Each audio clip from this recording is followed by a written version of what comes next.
The doorbell. In a small village where winters were long and silence ran deep, lived Daria, an 8-year-old girl with big, curious eyes.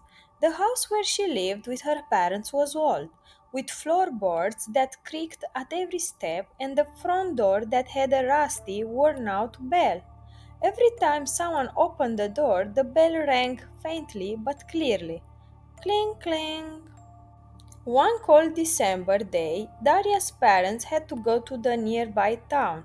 They left her in the care of an elderly neighbor who lived a few houses down. But Daria insisted she could manage on her own for a day. She wasn't scared. She liked the quiet, and the snow falling gently outside the window made her feel like she was living inside a story. That evening, Daria curled up in an armchair with a blanket and a book. Outside, the wind rustled through the bare branches, and the fire in the stove crackled pleasantly. Everything was calm until the doorbell rang. Cling, cling. Daria got up and went to the door, but when she opened it, no one was there. Only small footprints in the snow, like those of a barefoot child, led to the gate, then vanished. She shut the door and blamed it on the wind, but just a few minutes later, cling cling rang again, shorter and colder. When she opened it the second time, the prints were there again, but this time they led inside, stopping at the doorstep. Still, no one in sight. Daria began to feel that something wasn't right.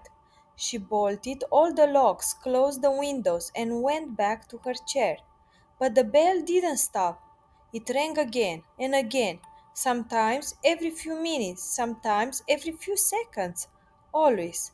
Cling, cling, soft but clear, like a cold finger brushing the back of your neck. Eventually, she couldn't take it anymore. She picked up her grandfather's clock and checked the time. It was midnight.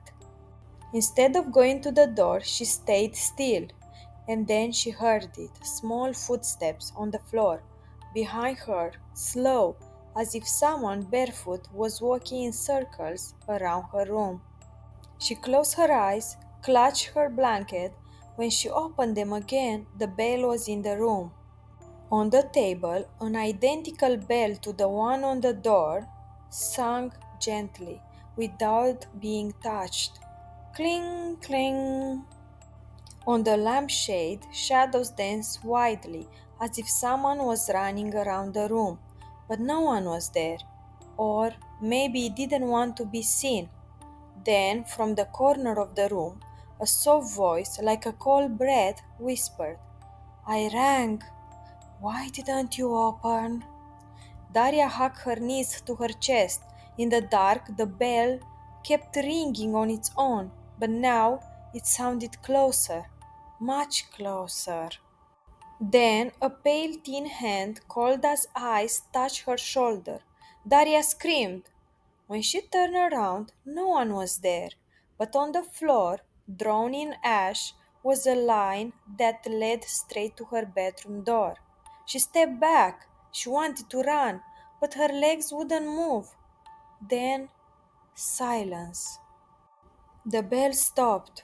Daria stood still, breathing heavily. Minutes passed. Nothing happened until the next morning. Her parents entered through the door and called out, Daria, we are home. How was your night? But the house was empty. In her room, the blanket was on the floor and the armchair was overturned. On the table, her grandfather's clock was ticking and showed exactly 12 o'clock. The only thing in the room that seemed new was the bell on the door. Now it was clean, shining, as if it had been replaced with a new one, and from time to time, without anyone touching the door, the bell rang by itself. Cling, cling, cling. Some say if you ever find yourself alone in that house and hear the bell, never answer, because Daria did, and she still rings. The end.